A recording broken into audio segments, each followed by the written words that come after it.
Counting రోజున ఎలాంటి ఆందోళనలు ఉద్రిక్తతలు తావు లేకుండా చర్యలు చేపట్టాలని ఎన్నికల ప్రధాన అధికారి ముఖేష్ కుమార్ మీనా అధికారులను ఆదేశించారు. అన్ని జిల్లాల కలెక్టర్లు, ఎస్పీలతో వీడియో కాన్ఫరెన్స్ నిర్వహించారు. ఆయన శాంతి భద్రతల విషయంలో కఠినంగా ఉండాలని సూచించారు. కౌంటింగ్ కేంద్రాల దగ్గర అవాంతరాలు కలిగించేందుకు ప్రయత్నించే వారిని అరెస్టు చేయాలంటూ ఆదేశాలు జారీ చేశారు.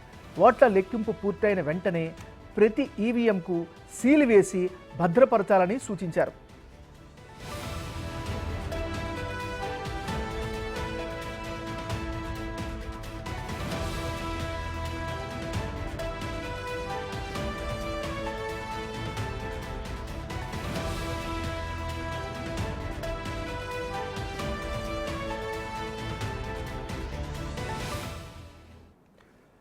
ఐటీగా బులెటిన్లో బ్రేకింగ్ న్యూస్ చూస్తున్నాం. కౌంటింగ్ రోజున ఎలాంటి ఆందోళనలు, ఉద్రిక్తలకు తావు లేకుండా చర్యలు చేపట్టాలని ఎన్నికల ప్రధాన అధికారి ముఖేష్ కుమార్ మీనా అధికారులను ఆదేశించారు. అన్ని జిల్లాల కలెక్టర్లు, ఎస్పీలతో వీడియో కాన్ఫరెన్స్ నిర్వహించారు. ఆయన శాంతి భద్రతల విషయంలో కఠినంగా ఉండాలని సూచించారు. కౌంటింగ్ కేంద్రాల దగ్గర అవాంతరాలు కలిగించేందుకు ప్రయత్నించే వారిని అరెస్టు చేయాలంటూ ఆదేశాలు జారీ చేశారు. ఓట్ల లెక్కింపు పూర్తయిన వెంటనే ప్రతి ఈవీఎంకు సీలు వేసి భద్రపరచాలని సూచించారు. ఇక ఇదే అంశానికి సంబంధించి మరింత తాజా సమాచారాన్ని మా రిపోర్టర్ శివ లైవ్లో అందిస్తారు. శివ, చెప్పండి. నాగరాజు, మొత్తం మీద చూసుకుంటే రేపు ఆంధ్రప్రదేశ్లో కౌంటింగ్ జరుగుతున్న నేపథ్యంలో కూడా జిల్లా కలెక్టర్ల, ఎస్పీలతో ఆంధ్రప్రదేశ్ ఎన్నికల ప్రధానాధికారి ముఖేష్ కుమార్ మీనా టెలికాన్ఫరెన్స్ నిర్వహించారు.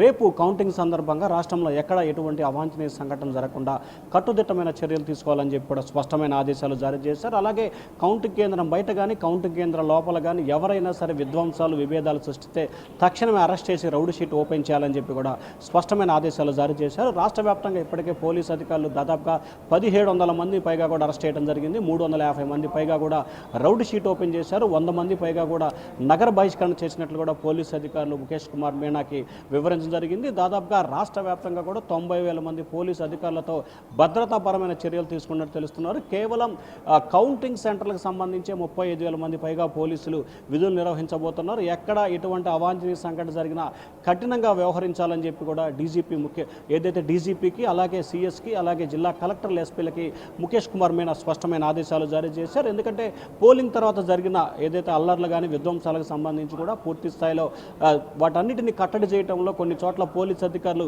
విఫలమయ్యారనేది ప్రధానంగా ఆరోపణ కనిపిస్తూ ఉంది. ఈ ఆరోపణ నేపథ్యంలో కౌంటింగ్ అనేది చాలా కీలకం. కౌంటింగ్ తర్వాత జరిగే పరిణామాల పట్ల పూర్తి స్థాయిలో అప్రమత్తంగా వ్యవహరించాలనేది ఎన్నికల సంఘం భావిస్తూ ఉంది. ఎక్కడ ఎటువంటి అవాంఛనీయ సంఘటన జరగకుండా 0% క్రైమ్తో ఎన్నికలు నిర్వహించాలనేది కేంద్ర రాష్ట్ర ఎన్నికల సంఘం ఆలోచనగా కనిపించింది. కానీ అటువంటి పరిస్థితులు లేకుండా ఆంధ్రప్రదేశ్లోనే దాదాపుగా వందలాది ఎఫ్ఐఆర్లు నమోదైన నేపథ్యంలో కూడా కౌంటింగ్ తర్వాత ఎటువంటి అవాంఛనీయ సంఘటన జరగకుండా ఉండాలని చెప్పి కేంద్ర ఎన్నికల సంఘం, రాష్ట్ర ఎన్నికల సంఘం భావిస్తూ ఉంది. ఇప్పటికే కేంద్ర ఎన్నికల సంఘం 4 రోజుల క్రితమే రాష్ట్రంలో ఉన్న ఎస్పీలు, కలెక్టర్లు, రిటర్నింగ్ అధికారులతో కూడా వీడియో కాన్ఫరెన్స్ నిర్వహించిన పరిస్థితి కనిపించింది. చిత్తూరు, అనంతపురం, పల్నాడు జిల్లాకు సంబంధించి ఎస్పీ, కలెక్టర్లతో చాలా ఎక్కువ టైం కూడా ఎన్నికల ప్రధానాధికారి మాట్లాడినట్టు కూడా తెలుస్తాం. సో ఈ నేపథ్యంలోనే ఈరోజు ఆయన నిర్వహించిన టెలికాన్ఫరెన్స్కి సంబంధించి కూడా పూర్తి స్థాయిలో అప్రమత్తంగా ఉండాలని చెప్పి స్పష్టమైన ఆదేశాలు జారీ చేశారు. ఎవరైనా సరే అనుమానాస్పద వ్యక్తులు, ఇబ్బందికర వ్యక్తులు ఉంటే తక్షణమే బయటికి పంపడం కానీ లేకపోతే అరెస్ట్ చేయాలని చెప్పి కూడా స్పష్టమైన ఆదేశాలు అయితే జారీ చేశారు. నాగరాజు, శివ, ఇంకొక విషయం చెప్పండి. పిన్నెల్లి విషయంలో కూడా సుప్రీంకోర్టు స్పష్టమైనటువంటి ఆదేశాలు జారీ చేసింది. ఆయన కౌంటింగ్ సెంటర్లకి వెళ్లకుండా ఉండాలంటూ కూడా ఆదేశాలు ఇచ్చింది. హైకోర్టు ఈ కేసుని 6వ తారీఖుని క్లోజ్ చేయాలంటూ కూడా ఆదేశాలు ఇచ్చింది. మరి దీన్ని ఎట్లా చూడాలి? నాగరాజు, ఇక్కడ ప్రధానంగా కూడా హైకోర్టుకు సంబంధించి కూడా ఇచ్చిన తీర్పుని సుప్రీంకోర్టు పూర్తి స్థాయిలో కూడా తప్పుపట్టింది. న్యాయ వ్యవస్థకి, న్యాయ పరిణామాలకి ఇది విరుద్ధంగా ఉందని చెప్పి కూడా సుప్రీంకోర్టు సంబంధించి ఎవరైతే జస్టిస్ ఉన్నారో వారిద్దరు కూడా తీవ్రస్థాయిలో అసంతృప్తి వ్యక్తం చేశారు.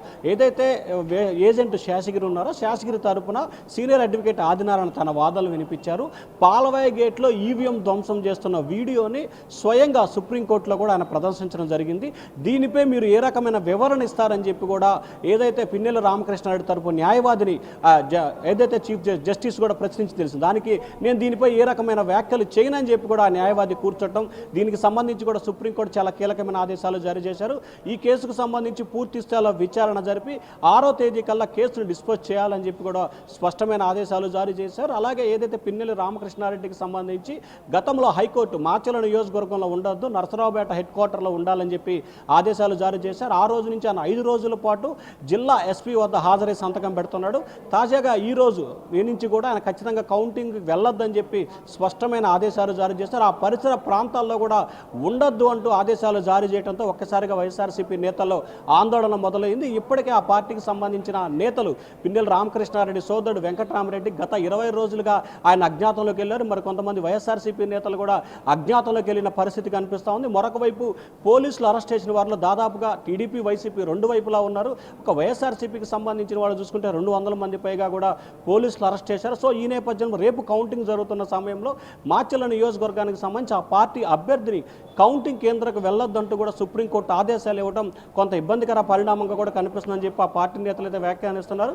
మరికొద్ది సేపట్లోనే మాచర్ల ఎమ్మెల్యే పిన్నెల రామకృష్ణారెడ్డి నర్సరావుపేట నుంచి మరొక ప్రాంతానికి వెళ్ళాలని చెప్పి ఇప్పటికే పోలీసు అధికారులు ఆదేశాలు జారీ చేసినట్టు తెలుస్తూ ఉంది. అయితే ఎంత దూరంలో ఉండాలి ఏమిటి అనే దానికి సంబంధించి సుప్రీంకోర్టు నుంచి పూర్తి స్థాయిలో ఆర్డర్ కాపీ వచ్చిన తర్వాతనే పరిశీలన చేస్తామని చెప్పి పల్నాడు జిల్లా పోలీసులు అయితే చెప్తా ఉన్నారు. నాగరాజు.